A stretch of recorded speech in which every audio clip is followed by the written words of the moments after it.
One where he was like double wrong? Yeah. Double wrong? Wait a minute, where's the professor right now? Okay, you know what? You know how he always leaves when we talk about this kind of stuff. But here we are after the election, and I wanted to ask Mr. McCoy, but since he's getting to his mic right now, but Mr. Porter, did we make a deal with the devil? Okay, you know what I'm saying? Okay, did we trade one evil for another in the black community, because we don't even know what this new, you know, this new prosecutor. Okay. Let's put it like this. All right. About 86,000 people voted, switched from McGinty to around 68,000. McGinty lost by about 18,000 to O'Malley. Right. So to sum this up in about a minute or less, we did like a press conference the next day, and our message was simple. We're not going to just sit around and just be happy and wait.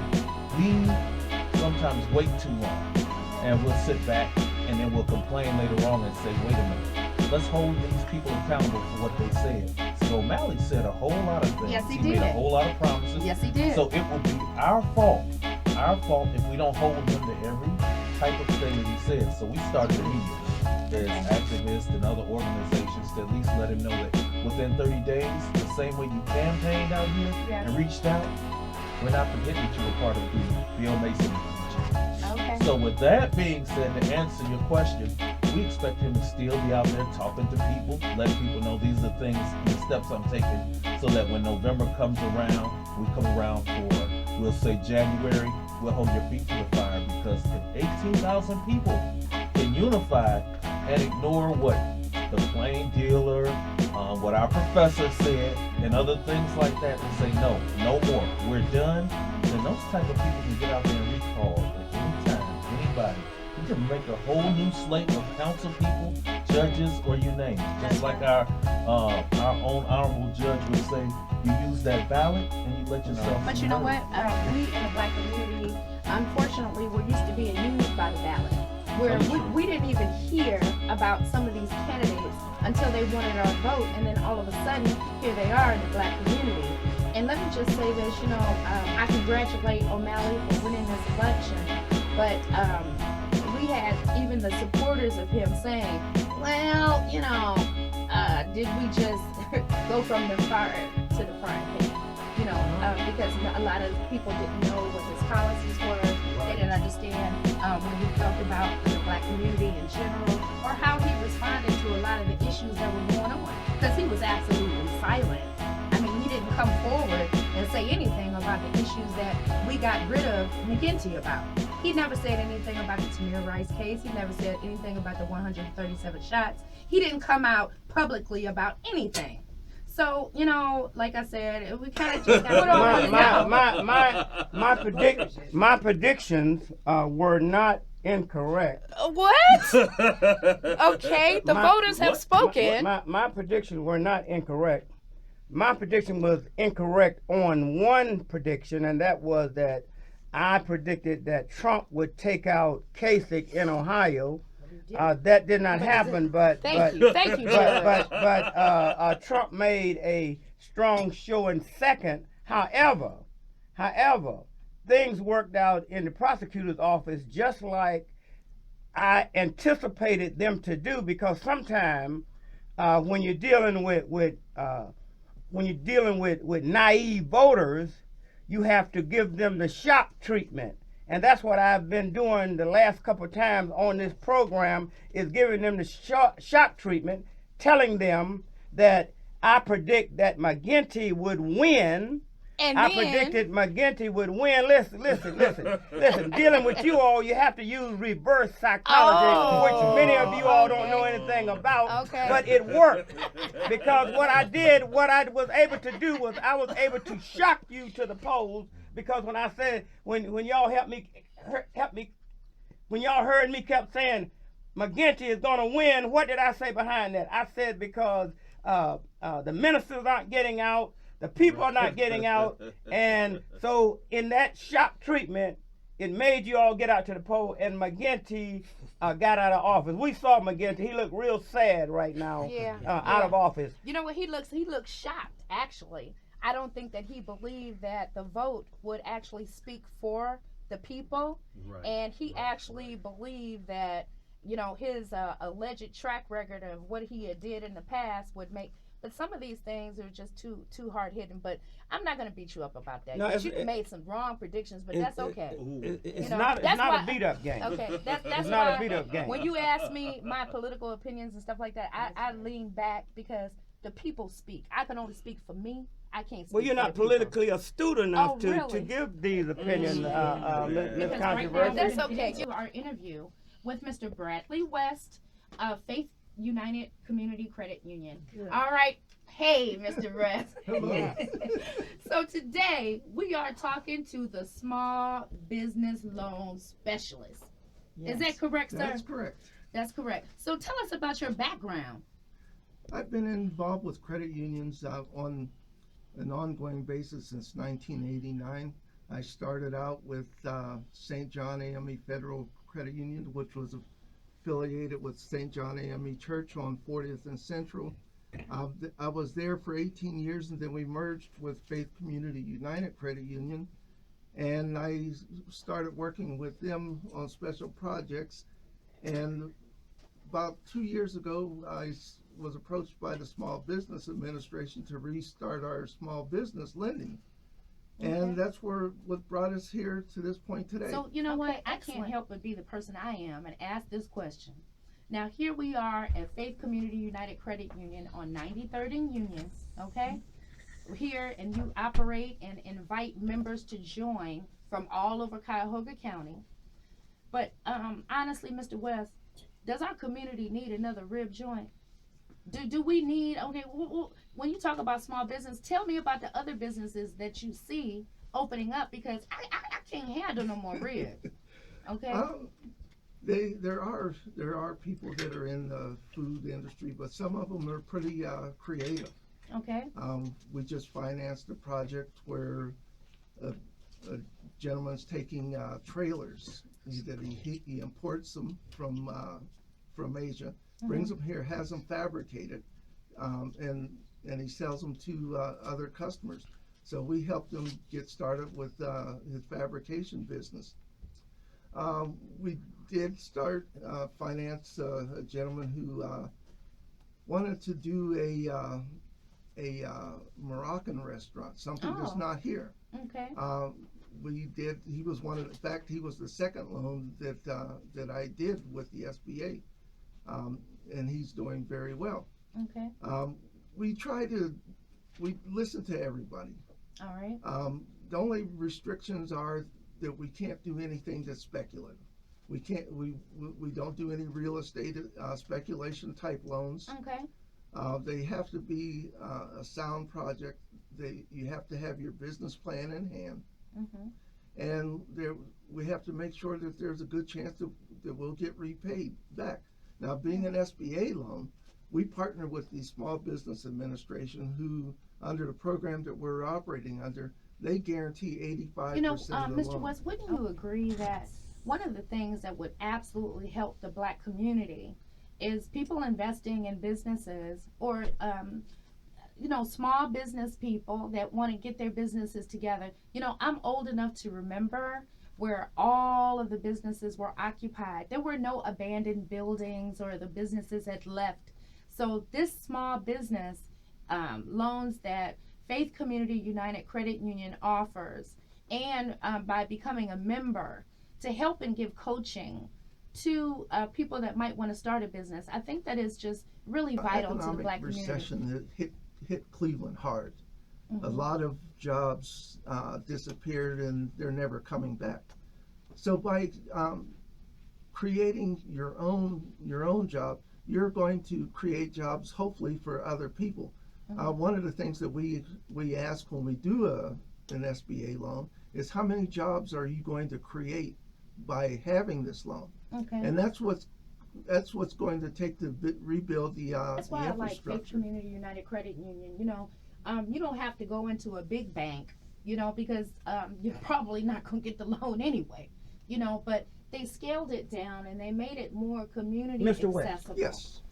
It is my belief, you don't have to share this belief, but it is my belief that in order for our community as a whole to come out of poverty, to become whole again, it is up to small businesses, small black businesses, to get a grip in our community, and so our dollar doesn't continue to go straight out of our community. And so it is my belief we can do anything else we want to do in our community, but until black businesses are able to service the black community in a way that they should, then our community as a whole will always be lacking in money, high in poverty, and the kind of thing that we're seeing right now. Do you share that belief, or you have another belief? I do. It's, you look at other groups, some of the other groups out there, the money turns 7 times within that community before it goes out. What we have to do is start developing businesses where we can circulate our money within the community before it goes out. And the only way to do that is to come together, create businesses, and patronize those businesses. I completely agree with you. And it's not like we haven't seen this in history in a lot of black communities where everything, they had all kind of black businesses, doctors, lawyers, dentists, shoemakers, grocery stores. What happened? And so I just think that Faith Community United Credit Union can, and this can be a turnaround. We have with us right now Sergeant Major Stokes from the Black Man Army. Hey, Sergeant Major.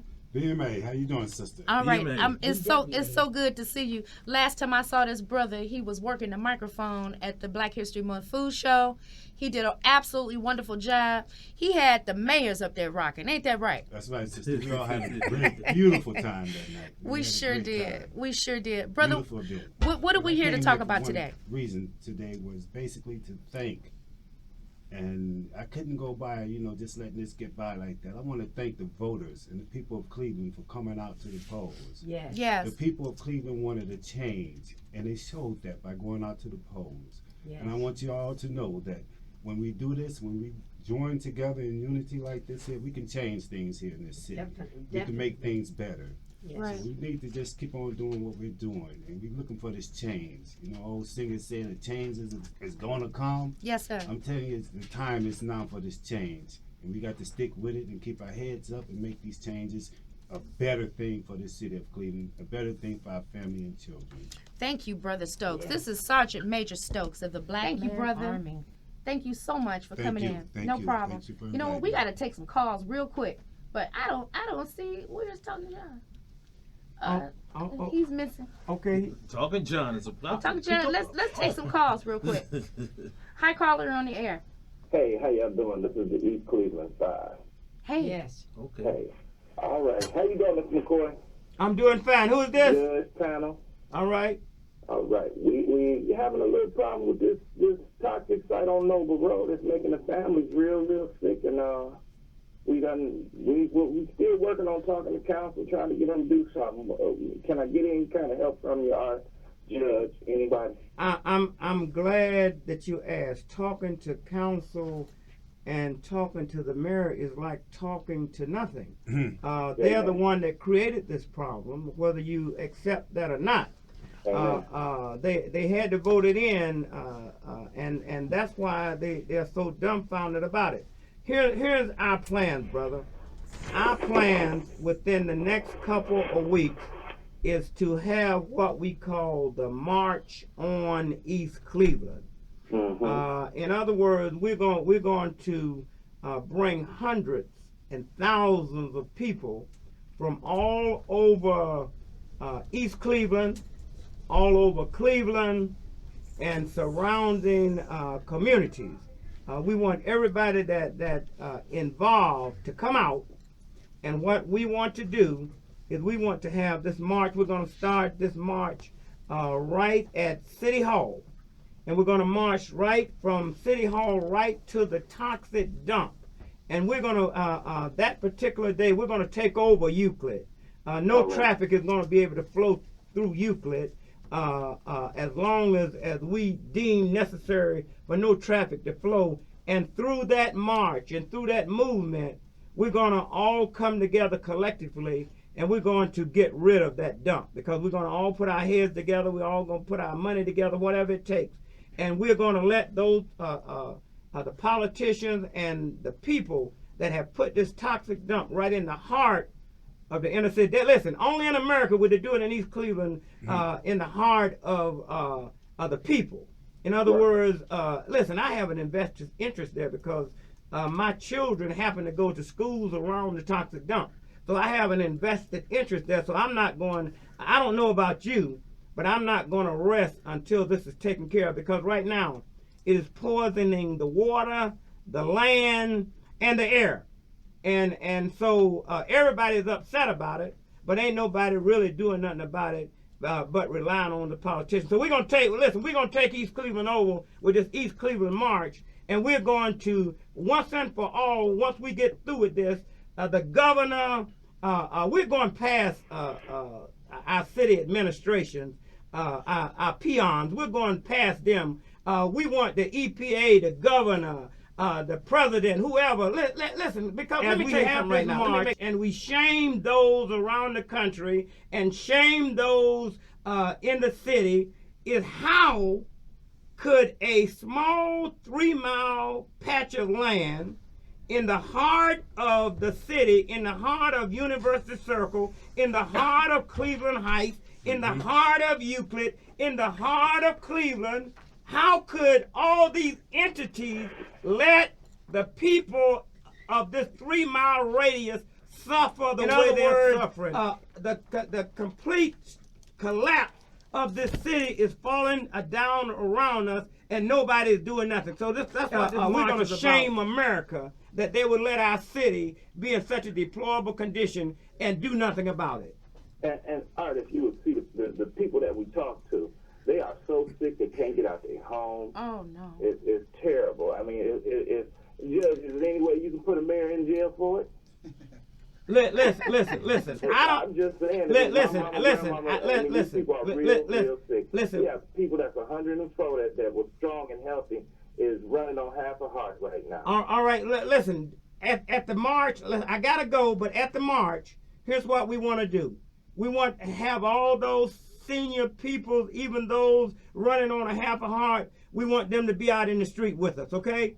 We're gonna highlight this plight. I gotta go, but we want them there. And Judge Jean Mary's Kerber, she's 103 years old. She's gonna be right there with us, okay? All right. Yeah. We gotta go. I look at I went past there in somebody's car about 2 or 3 weeks ago, Art. It looked like from Euclid Avenue, it looked like a mountain with a little snow sprinkle on top. That was supposed to be a recycled stuff. It's not recycled. And I think, Art, you should also tell people, Cleveland, Ohio, my favorite hometown to picket, about the people, including yourself, that the council, the president of council, has decided to throw people out of a public meeting, East Cleveland City Council. So I think you ought to bring that up too, because this dump needs to go. It's a disgrace, and my understanding from Mr. Struthers, there's a 104-year-old lady living on that street. We need to march on City Hall and take this to the state and the federal. Thanks, Art. 2 weeks from now, yes, Council President Wheeler, he had his goon squad of, matter of fact, he had the chief himself at the city council meeting last week. And when I came to the door of City Hall, the chief himself said, McCoy, you can't go into that council meeting. I said, why? They said because they had supposed to send you a letter or something saying that you can't come in. I said, you're violating all rights, chief. We got it on camera. We got it on YouTube. You all can go there and see it. I'm gonna tell you the truth. And I'm gonna let East Cleveland go from this point on, because we got a lot to talk about with East Cleveland. But listen, East Cleveland all the policemen, all the black hierarchy policemen have left East Cleveland, and right now there's only a hierarchy of white policemen that's running the show at East Cleveland. In other words, East Cleveland has such a magnitude of problems is that, can you believe it, in a 99.5% black community, that all the commandos and the chief and everybody's white. Come on, man. Wow. Listen, I just don't have time to deal with East Cleveland the way I want to deal with it. It'd take a whole program. Fundraiser. Yes. This is going to be a wonderful event. It's going to be Saturday, April 30th from 12 p.m. in the afternoon till 3 p.m. They're going to provide free food and drinks, and I know we're going to have some good stuff. All right? So come on out, because your support is needed to continue the vision for expansion and development of the African American Museum. Come on out to 1765 Crawford Road, and you can join us for this wonderful event on April 30th. But also remember, donations can be made at Faith Community United Credit Union. All right? So you can go on in there to Faith Community United Credit Union at 3550 East 93rd Street. This museum belongs to you and me and all of us in the black community, and we want to support it. That's right. You should give Mr. Geary a call. You could contact him at 216-577-3628, or you could meet me, all right, on Saturday, April 30th at the African American Museum at the fundraiser. I thank you so much. Okay, hey brother. Hey sis, I just want to add on. You know, we're gonna have music bumping out there. We're gonna have good food, so we want to ask everybody to come on out, have fun. We're gonna have a few giveaways that we can give out. This is ours, and as I listened to Brother Ted tell me a little bit about it over the last couple of weeks, I was saying, hey, we just can't let this just sit there. We gotta bring it to the forefront and let people know how important it is. This is our heritage. Come on out, have a good time, enjoy it, kick it with us, learn a little bit about BMA, and it's gonna be a peaceful event. So Man's Army in the community. I want to say peace and blessings to the radio listeners. What's up with all the community organizations that we've collaborated with. I have known the African American Museum since I was a very young man, and it's been a mainstay in the community, a very cultural diverse organization. And one of the curators that passed away, I'm trying to think of his name, can somebody help me out? He's been there for me. Llewellyn. Yeah. I remember him when I was a young man. And I was very impressed with it, how it opened and exposed me to cultural things that I did not know. As a member of the African family, I'd like to say that we need institutions such as the African American Museum to be a mainstay in our community, and we're calling everyone to come give us support, come to the fundraiser organization, be proud to recognize what is here. You know what? I don't know why, but we got to do this. We have to entice people. We can't just say, hey, come out and support the African American Museum. We've been trying to do this for years. Right. So now, what we going to tell them? What you going to have there? Oh, we're going to have food and refreshments. Okay. And administrators from the museum, administrators from the credit union, Faith Community United Credit Union. Yes. Okay. So that people could meet the people that's there. Exactly. And see, this is what's going to be important about what they're doing now. We're inviting the community to come out. Okay, I know you saw this building, okay, over there on Crawford Road.